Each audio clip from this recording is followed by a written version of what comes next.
अतिवृष्टि ओलावृष्टि से पीड़ित किसान के विषय को विस्तार से कार्य समिति के मध्य रखा। केंद्र सरकार की उपलब्धियों को हमारे राष्ट्रीय सह महामंत्री संगठन श्री शिवराज जी के द्वारा रखा गया।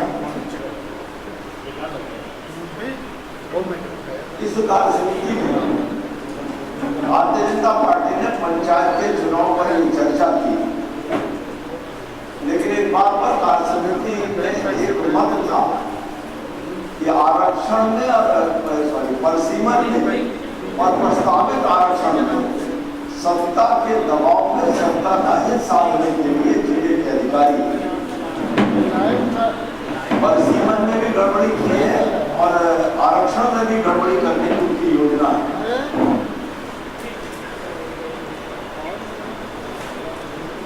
इसके अतिरिक्त कार्य समिति ने जो महासंपर्क अभियान की हमारी मूल योजना थी उसको सुझाव देकर और अंतिम रूप देने का काम कार्य समिति ने किया है। इस महासंपर्क अभियान का 24 तारीख को तो लॉन्चिंग होगी मध्य प्रदेश में 8 क्षेत्रों और 26 तारीख से बूथ पर जाना शुरू होगा। डॉक्टर श्यामा प्रसाद मुखर्जी से लेकर आदरणीय नरेंद्र मोदी और अमित शाह जी तक का गुरुवार इतिहास केंद्र सरकार की उपलब्धियां और राज्य सरकार की विफलताओं को लेकर कार्यकर्ता उन सभी परिवारों में जाएंगे जिनको भारतीय जनता पार्टी का सदस्य बनाया गया था। एक बात बाकी तो केंद्र सरकार की उपलब्धियां 26 तारीख को हम लोग देंगे। दो बातें बड़े स्पष्ट तौर पर कार्य समिति में सामने आई है। जहां यूपीए की सरकार भ्रष्टाचार से युक्त सरकार थी, घोटालों से युक्त सरकार थी, इस एक वर्ष की अवधि में एनडीए की आदरणीय नरेंद्र मोदी की सरकार भ्रष्टाचार से मुक्त और बेदाग सरकार साबित हुई। भूमि अधिग्रहण कानून जिस पर Samajwadi party, Bahujan Samaj party, leftist और कांग्रेस और उसके युवराज भूमि अधिग्रहण कानून पर बहुत होहल्ला मचा रहे हैं और अगर मैं कहूं तो घड़ियाली आंसू बहा रहे हैं। पहला प्रश्न उनका यह है कि हम भूमि अधिग्रहण का ये कानून दोबारा क्यों लाए। यूपीए की सरकार के द्वारा जो कानून था उसकी अवधि 31 दिसंबर 2014 तक थी। 31 दिसंबर 2014 तक यदि इसको नहीं लाते तो उसकी अवधि समाप्त हो जाने के बाद किसानों को दोगुना चौगुना पौधा नहीं मिलता, इसलिए इसको दोबारा लाने की आवश्यकता। इसमें जो संशोधन लाए हैं 27 अप्रैल 2014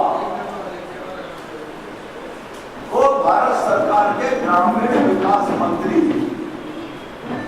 ने सभी राज्यों के ग्रामीण विकास मंत्रियों की बैठक बुलाई थी और उस बैठक में सभी राज्यों के प्रतिनिधि शामिल हुए थे। मेरे पास प्रमाण के रूप में मौजूद है, अगर व्यक्तिगत देखना चाहेंगे तो मैं दिखाने को तैयार हूं। जो जो सुझाव उन्होंने दिए थे कि ये संशोधन इसमें होने चाहिए, उस एक एक सुझाव को इसमें शामिल करके संशोधन किए गए हैं। कोई ऐसा संशोधन नहीं है जिसमें राज्यों की सहमति या राज्यों की विधि ना हो। गांव में विद्युतीकरण, इंफ्रास्ट्रक्चर, प्रधानमंत्री ग्राम सड़क योजना, सिंचाई की परियोजनाएं, तालाब और डैम, इनको बनाने के लिए हम कंसेंट नहीं देंगे। गरीबों के लिए गांव में सस्ते मकान बनाकर देना, इंडस्ट्रियल कॉरिडोर गांव से गुजरेगा तो गांव में उद्योग लगाना, गांव में सरकारी स्कूल और अस्पताल और पुनर्वास और मुआवजे पर कोई परिवर्तन वर्तमान की सरकार ने पिछले कानून में नहीं किया है। भारतीय जनता पार्टी का कार्यकर्ता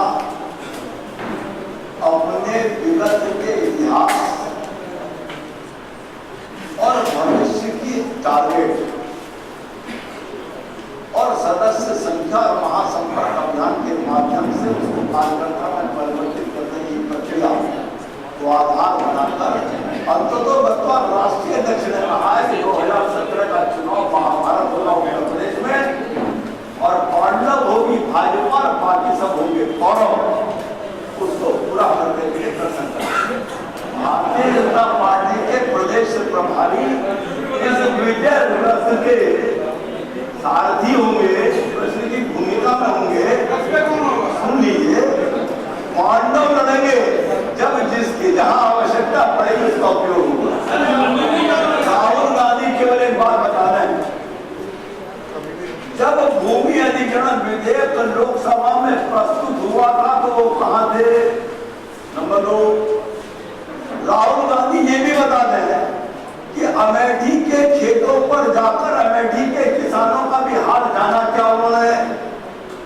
नंबर 3, 11 साल से वो खुद प्रतिनिधित्व कर रहे हैं अमेठी का, उससे पहले उनके पिताश्री प्रतिनिधित्व कर रहे थे।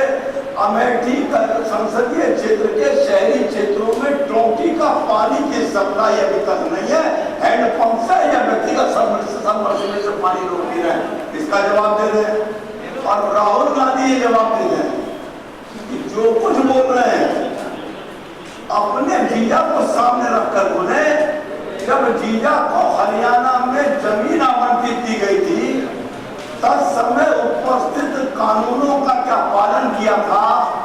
क्या उस समय किसानों की कंसेंट ली थी?